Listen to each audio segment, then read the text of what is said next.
Hey folks, it's time again for the Holy Comforter Episcopal Church Bible Study on YouTube. It's great to be back with you. We are looking at the gospel lesson for this Sunday. Now, I just want to be clear, if you go to the lectionary page, you'll get a different gospel lesson. You'll get the lesson appointed for whatever it is, the 22nd, 23rd Sunday after Pentecost. But what we're doing at Holy Comforter Episcopal Church is we're taking the All Saints readings. All Saints Day was Wednesday, but we're sliding them forward to Sunday for our All Saints Sunday celebration.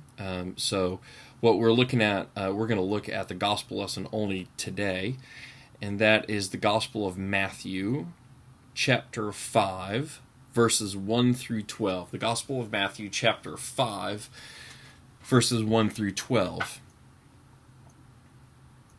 So this is the beginning of the Sermon on the Mount, which many of us have heard of or have some familiarity with. And this is the very beginning, called the Beatitudes.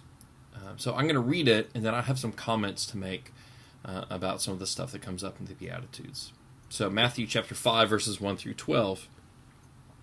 When Jesus saw the crowds, he went up the mountain. And after he sat down, his disciples came to him. Then he began to speak and taught them, saying, "Blessed are the poor in spirit, for theirs is the kingdom of heaven. Blessed are those who mourn, for they will be comforted.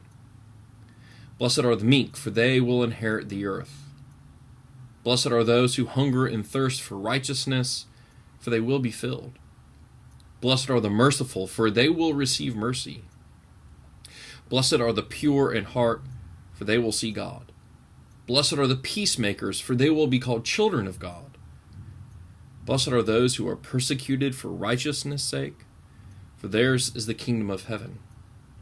Blessed are you when people revile you and persecute you and utter all kinds of evil against you falsely on my account. Rejoice and be glad, for your reward is great in heaven, for in the same way they persecuted the prophets who were before you." Now you can see why this passage is selected for All Saints. This is the sort of charter of what it means to be a saint. This is what a saint's life looks like. And it's not, I think, that we are called to go out and to do these things, but rather our life, our Christian lives are going to look like this. Not that we're called to do it, but that our lives will simply look like this. We'll be merciful, we'll be pure in heart, we'll be persecuted, we will hunger for righteousness. And really, when you think about it, it's really Jesus is describing his own life and his own ministry. Meek, persecuted, reviled.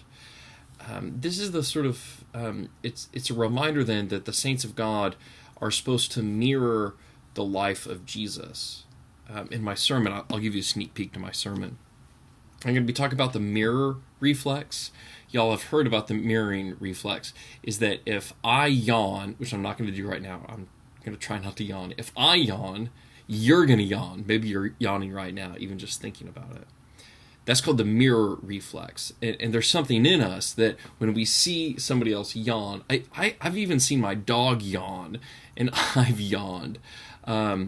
It's the reason why when you're in a movie theater watching a funny movie, you laugh more in the movie theater than you do when you're at home watching the same funny movie, right? It's because you're mirroring everybody around you. And this is kind of what Jesus is talking about. He's describing his life, and then our lives as saints, as disciples of Jesus, are supposed to mirror that, where our lives are supposed to look like that. This brings up an important point about the word disciple.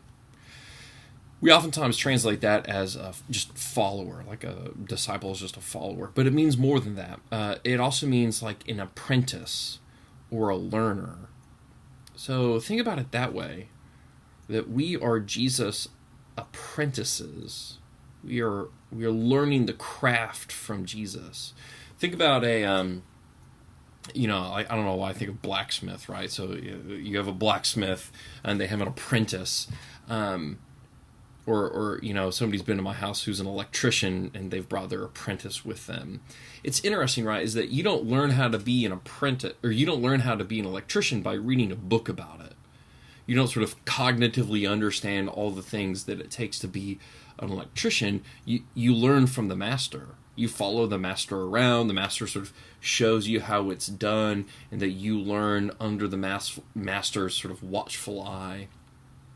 That's really how we learn to be holy people, how we learn how to be saints, is that we learn from the master craftsman.